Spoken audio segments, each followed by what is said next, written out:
Podría ser una casa solariega un poco ruidosa en la campiña inglesa.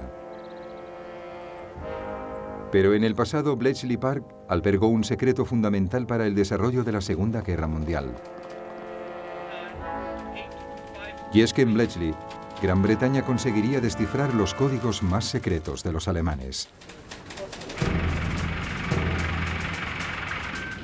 Desde mediados de la década de 1930, las Fuerzas Armadas y los departamentos de inteligencia alemanes habían adoptado una máquina estándar para codificar sus mensajes. La máquina codificadora E, más conocida como Enigma. Fue desarrollada a inicios de los años 20 como una herramienta práctica para que los hombres de negocios pudiesen mantener en secreto sus mensajes comerciales. Estaba accionada por una batería y sus mensajes eran transmitidos en Morse para ser descifrados por otra máquina Enigma en el extremo receptor.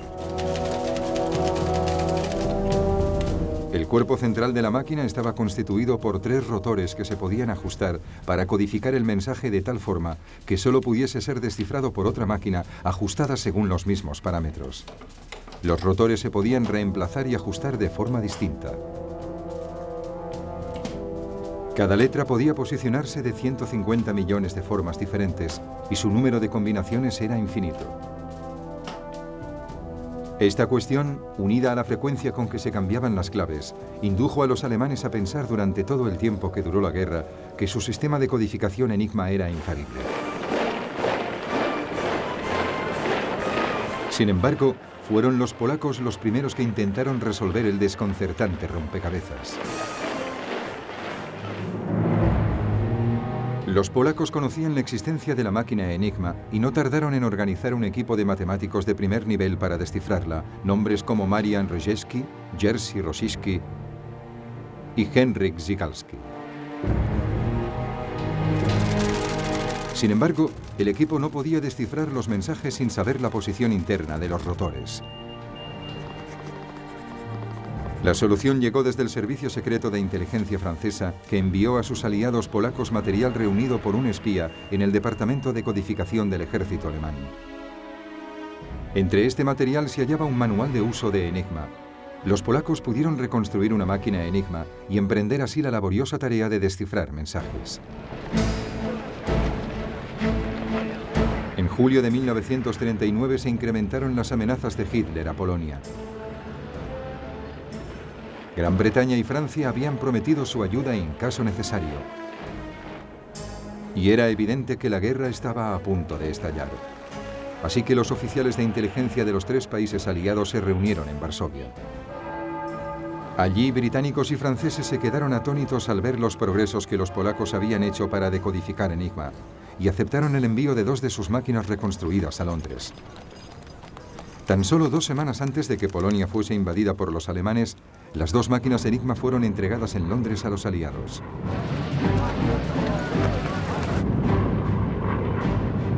Así que cuando Varsovia fue ocupada por los alemanes, los criptógrafos polacos ya habían destruido cualquier prueba de su trabajo sobre Enigma. Algunos de ellos fueron detenidos y torturados, pero ninguno reveló el secreto de sus trabajos.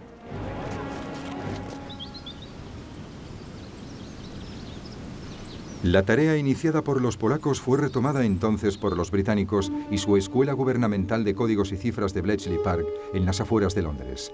El comandante Alistair Denniston era el director, y fue él quien reclutó a un curioso grupo de matemáticos, campeones de ajedrez y expertos en crucigramas con objeto de proseguir con la decodificación. Entre estos expertos se encontraba Alan Turing, un profesor de la Universidad de Cambridge, que en 1936 había trabajado en la idea de una máquina de computación universal, una máquina que en el futuro pudiera resolver todos los problemas matemáticos. Turing había diseñado sofisticadas máquinas de decodificación conocidas como diosas de bronce. La materia prima para Bletchley Park provenía del servicio Y británico, una red de estaciones de radio que hacía servicios de escucha y grababa las transmisiones alemanas. Los mensajes eran introducidos en las diosas de bronce de Bletchley y las permutaciones se ponían en marcha hasta que finalmente se encontraba la clave. Una vez que el mensaje había sido descifrado, se traducía, se analizaba y se transfería a la autoridad competente. Desde el momento en que Winston Churchill fue nombrado primer ministro y tuvo conocimiento del trabajo llevado a cabo en Bletchley, comprendió la extraordinaria importancia del asunto. Churchill se refería a Bletchley Park como el lugar donde se producía la información ultrasecreta, y de ahí derivó a Ultra, el nombre en clave. La distribución de mensajes Ultra era rigurosamente controlada. A los comandantes en jefe solo se les mostraba la información que concernía directamente sus operaciones. La necesidad de mantener en secreto esta fuente de información era tan importante que Churchill insistía en que no se emprendiese ninguna acción basada en el material proveniente de Ultra, a menos que existiera un plan tapadera para evitar las sospechas de los alemanes sobre la procedencia de la información.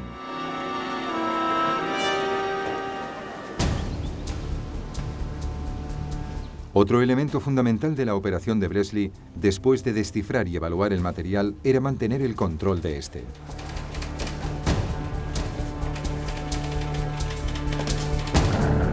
A menudo los mensajes podían contener información de vital importancia sobre planes y acciones alemanas. Toda la información se archivaba a partir de un complejo sistema de fichas indexadas, y del que constantemente se extraían respuestas a toda clase de preguntas. Al final de la guerra en Bletchley ya se decodificaba la mayor parte de la información alemana casi al mismo tiempo que ésta era enviada por los alemanes. En broma solía decirse que un comandante alemán hubiera obtenido sus órdenes más deprisa llamando directamente a Bletchley Park. El material de Ultra se convirtió en una parte vital del esfuerzo realizado por los aliados en la guerra. Un buen ejemplo de la importancia se pudo comprobar el 8 de junio de 1940, cuando el portaaviones británico Glorious estaba escoltando a los convoyes que retiraban las tropas aliadas desde Noruega. Bletchley descifró señales que indicaban que los cruceros de combate Scharnhorst y Gneisenau se estaban aproximando a dicha posición. El aviso de alerta fue enviado de inmediato a la sede de la Royal Navy, pero allí no atendieron la información con la misma precisión con que les había sido transmitida y no la transfirieron.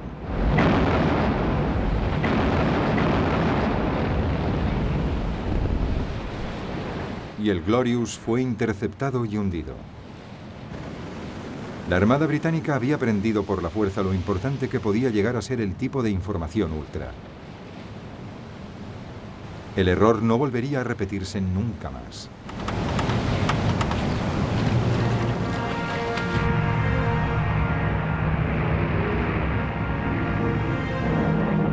Bletchley también tuvo un papel fundamental en los preparativos de la Batalla de Inglaterra. Proporcionó una información precisa del orden de batalla de la Luftwaffe, así como de la estrategia general que fue adoptando su comandante en jefe Hermann Göring. Gracias a esta información, el jefe del mando de caza de la RAF, el mariscal Hugh Dowding, pudo aplicar la táctica de enviar sus cazas poco a poco y no de forma masiva, hecho fundamental para poder conseguir el estrecho margen para la victoria de la RAF.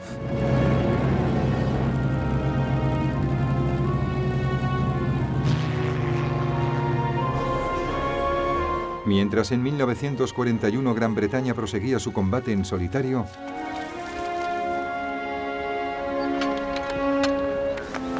en Bletchley Park estaban a punto para pasar a la acción. Se habían conseguido grandes progresos y se habían instalado y comprobado los sistemas precisos para su funcionamiento.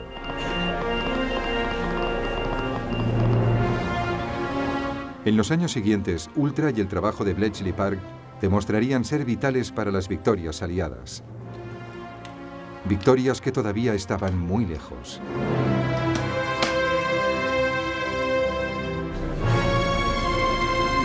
Mientras, a principios de 1941, Churchill todavía necesitaba resultados más inmediatos y pensó que por fin había encontrado una manera de conseguirlos.